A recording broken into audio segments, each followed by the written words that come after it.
The air of Rome was thick with smoke, fear, and uncertainty, for the greatest empire the world had ever known had just lost its master.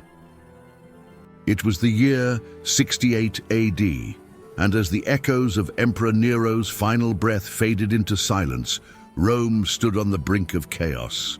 Once it had been ruled by the mighty Julio-Claudian line, the blood of Augustus flowing through emperors who promised order and civilization. But now that bloodline was gone, extinguished by its own corruption, vanity, and madness. Across the empire, from the cold northern frontiers of Gaul to the burning deserts of Judea, legions waited, restless and uncertain, their loyalty no longer to Rome itself, but to whoever could claim the throne. In that single year, 69 AD, 4 emperors would rise and fall in brutal succession, and the Roman Empire would tear itself apart in the first great civil war of its imperial age. It was a year of betrayal, ambition, and blood, a year when power was not inherited, but seized by the sword. This is the story of the Year of the 4 Emperors, the first civil war of the Roman Empire. It began with the fall of Nero. For 14 years, he had ruled as the last of the Julio-Claudians, an emperor more interested in art, theater, and excess than in governance. He dreamed of music, not military glory, of applause, not administration. His early reign, guided by wise advisors like Seneca and Burrus, had promised stability, but as their influence waned, Nero's indulgence grew. He drained the treasury with lavish games, colossal monuments, and artistic performances where he forced senators to applaud him like commoners. Rome had tolerated his eccentricities, but when the Great Fire of 64 AD consumed the city, and rumors spread that Nero himself had ordered it to clear space for his golden palace, the Domus Aurea, the public faith was shattered. To deflect blame, he accused the Christians, subjecting them to horrific executions. Yet beneath the fear, resentment brewed. The Senate despised him. The Praetorian Guard, once his protectors, began to whisper, and in the distant provinces, the legions, the true source of Roman power, began to stir. In March of 68 AD, a storm gathered in Hispania. There, the governor Servius Sulpicius Galba, old, stern, and proud, a relic of the Republican age, declared open revolt. Galba had the backing of influential senators and one key ally, the prefect of the Praetorian Guard, Nymphidius Sabinus, who promised the loyalty of Rome's elite soldiers in exchange for reward. Nero panicked. His allies deserted him, the Senate turned against him, and the Praetorians, bribed by Galba's promise of gold, refused to defend him. Abandoned and hunted, Nero fled Rome in disguise, hiding in a villa outside the city.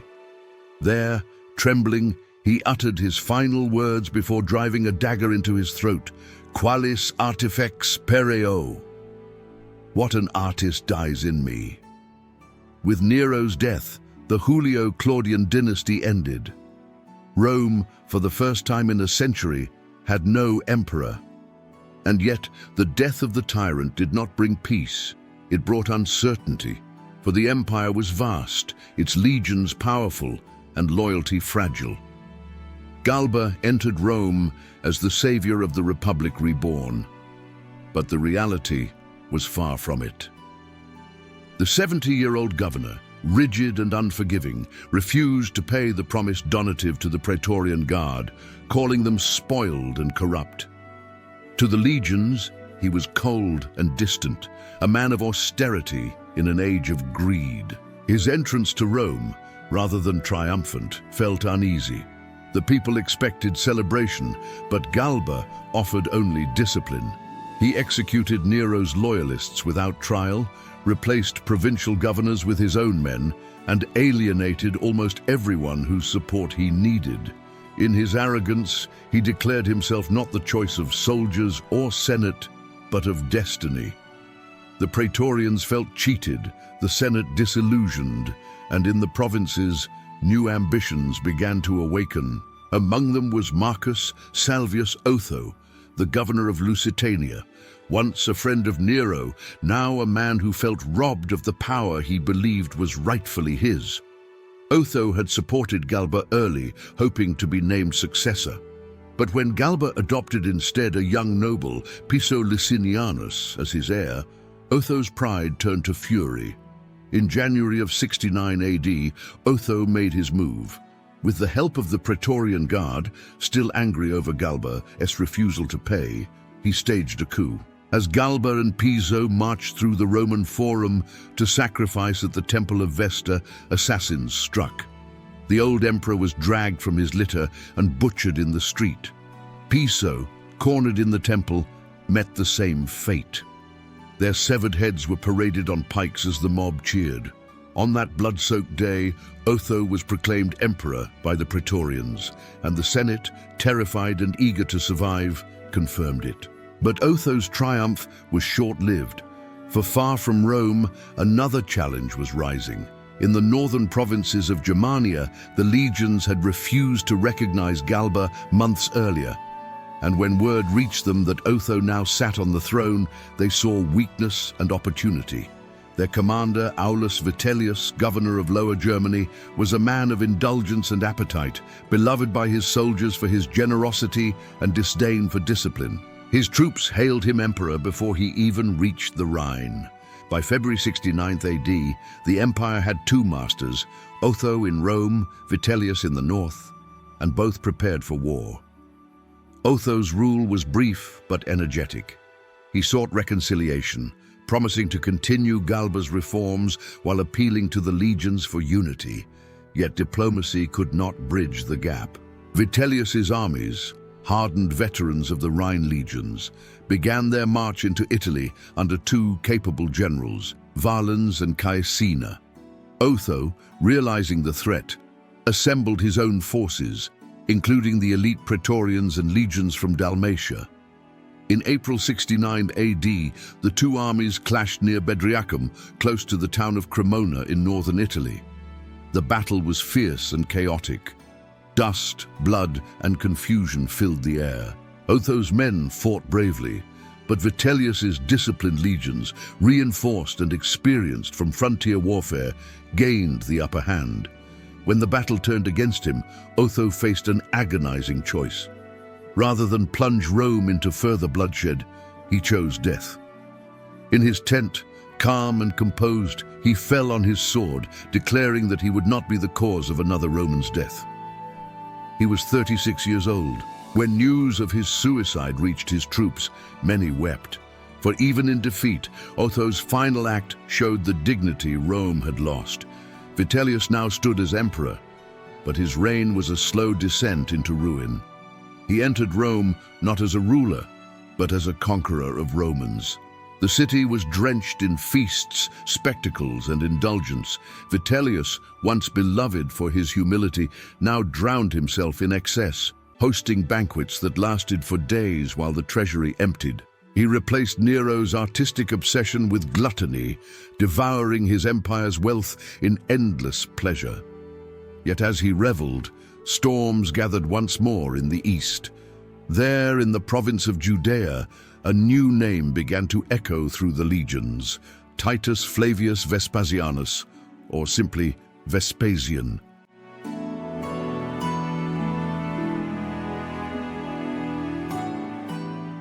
Vespasian was not a noble by birth. He came from modest origins in Reate, Italy, the son of a tax collector, and had risen through the ranks by ability and grit. He was a soldier's soldier, known for his discipline, humor, and competence. Under Nero, he had led Roman forces in the Jewish war, besieging Jerusalem and crushing rebellion across Judea. But when Nero died and chaos consumed Rome, Vespasian paused his campaign and watched. As Galba rose and fell and Otho fought Vitellius, Vespasian saw the empire weaken. His troops, veterans hardened by years of brutal warfare, adored him. In July of 69 AD, the legions of Egypt and Judea declared Vespasian emperor. One by one, the eastern provinces, Syria, Cappadocia, and even the vital grain-rich Egypt joined his cause. The empire was now divided again, Vitellius in Rome, Vespasian in the east. But unlike his predecessors, Vespasian was cautious and strategic. Rather than march directly on Rome, he secured his supply lines, forged alliances, and let others fight for him. His trusted general, Antonius Primus, led the advance with the Danubian legions into Italy, while Vespasian himself remained in Egypt, ensuring control of the grain supply. A weapon as powerful as any sword for Rome could not survive without Egyptian wheat. In October 69 AD, Antonius Primus clashed with Vitellius ES forces near Cremona, the same battlefield that had seen Otho ES fall months earlier. The result was devastating. Vitellius's legions, drunk and overconfident, were overwhelmed.